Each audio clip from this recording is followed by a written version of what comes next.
साथियों, आप सबने देखा और आज के ऐतिहासिक दिन के गवाही बने।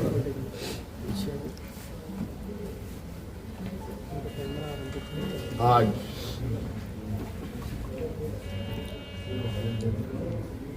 भव्य शपथ ग्रहण के बाद नई सरकार गठन के मार्ग प्रशस्त हुए हैं।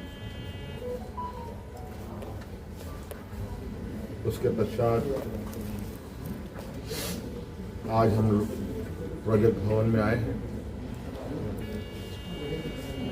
और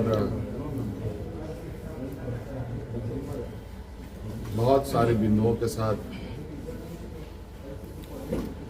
पदाधिकारियों को निर्देश भी दिया गया। उनमें से कुछ महत्वपूर्ण बिंदु हमारे सामने थी, जिसका हम लोगों ने निष्पादन किया। आप सब लोगों ने देखा और आप सब लोगों को मालूम है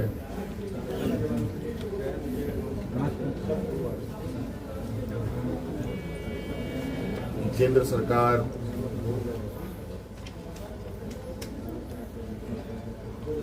देश की रक्षा हेतु अग्निवीर जैसी कार्यक्रम को चला रही है।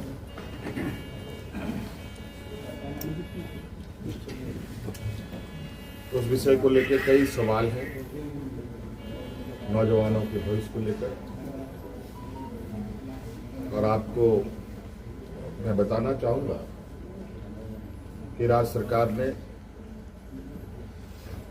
हम लोगों ने पहले ही ये निर्णय लिया था कि झारखंड राज्य के जो भी नौजवान अग्निवीर में शामिल होंगे और किसी घटना में अगर उनकी मृत्यु होती है तो उनके पूरे परिवारों के साथ, परिवारजनों के साथ राज्य सरकार खड़ी रहेगी और राज्य पुलिस कर्मियों को जो राज्य की किसी घटना में मृत्यु होने पर जो सहायता सहयोग सरकार देती है, वही सहयोग अग्निवीर के परिजनों को भी दे होगा। आपको मालूम है कि अभी कुछ दिन पहले ही असम के सीमावर्ती क्षेत्र में उग्रवादी घटना में 21 या 22 तारीख का दिन है, जहां झारखंड का एक नौजवान चंदनचारी, बोकारो जिले का एक क्षेत्र है, वहाँ का एक नौजवान अर्जुन महतो जो वीर गति को प्राप्त हुआ, उनको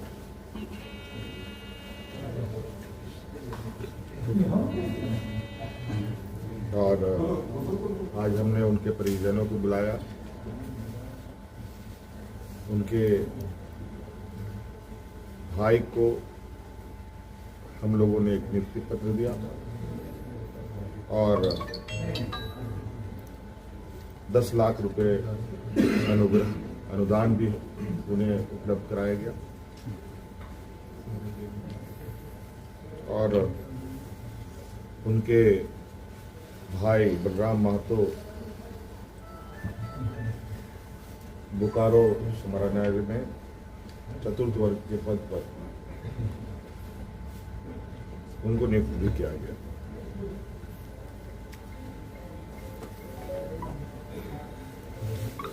लगभग मुझे लगता है इस घटना को हुए हफ्ता दिन हुआ होगा और हमारी कोशिश थी कि अविलंब उनको ये सहायता उपलब्ध कराया जाए, क्योंकि आप सबको मालूम है कि राज्य में आचार संहिता लागू था,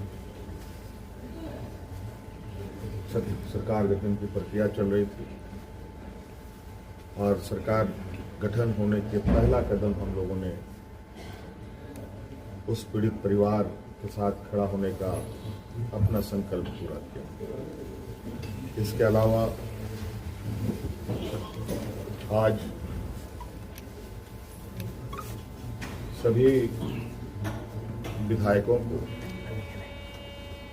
81 विधानसभा में जो चुने गए सदस्यों को शपथ ग्रहण हेतु प्रोटेम स्पीकर के रूप में प्रोफेसर स्टीफन मोरांजी जी को चुना गया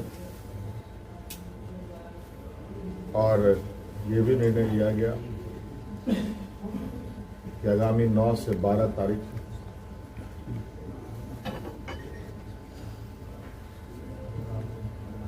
सरकार का प्रथम सत्र आहूत होगा और ये भी निर्देशित किया गया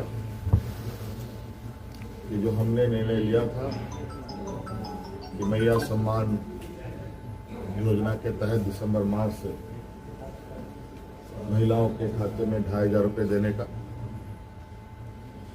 उसे भुगतान किया जाएगा प्रति माह। केंद्र सरकार में हमारा जो बकाया है 1,36,000 करोड़ रुपया,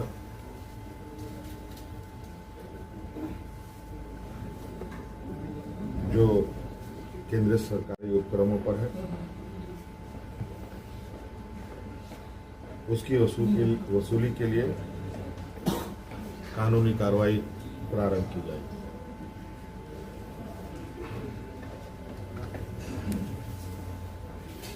आपको पता है ये राज्य देश का सबसे पिछड़ा राज्य है।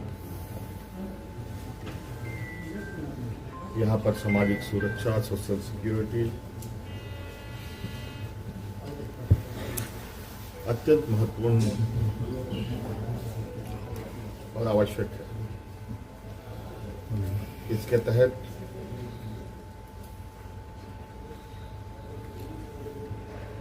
राज्य के गरीब गुरुआ लोगों को उनकी आर्थिक स्वावलंबी कैसे बने और इसको लेकर सरकार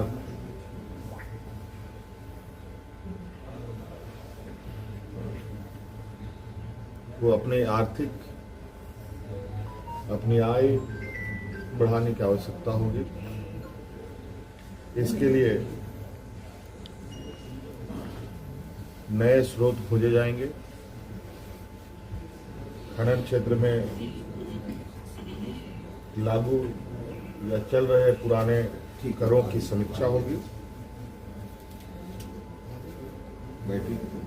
और उसमें वृद्धि एवं न्यायिक मामलों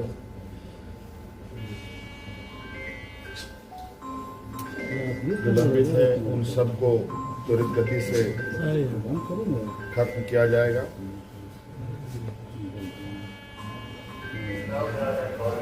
खनन क्षेत्र में कितनी अधिक करें बढ़ाई जा सकती है, इस पर सरकार आगे बढ़ेगी।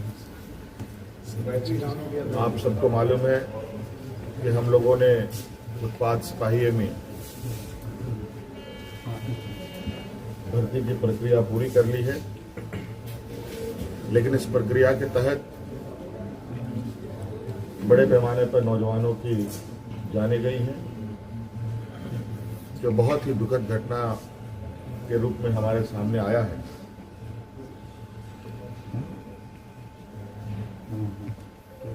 चूंकि भविष्य में भी बड़े पैमाने पर पुलिस की बहाली होनी है, इसलिए अविलंब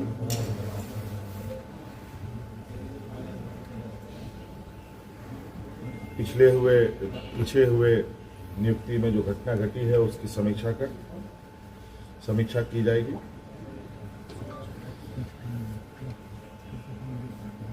राज्य में सभी पदों पर नियुक्ति के लिए जेपीएससी और जेएसएससी तथा अन्य प्राधिकार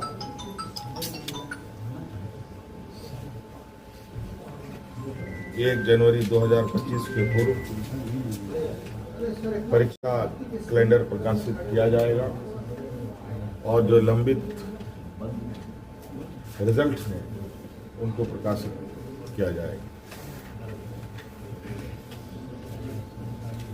साथ साथ में ये भी निर्णय लिया गया, असम में जो वहां के चाय बागान में बरसों बरस से यहाँ के मूल वासियों को ले जाया जा करके जो वहाँ बसे हैं, जो विशेषकर जनजातीय समूह जो झारखंड मूल के हैं, उनकी दशा एवं उनके भविष्य में दिए जाने वाले सुविधा का अध्ययन के लिए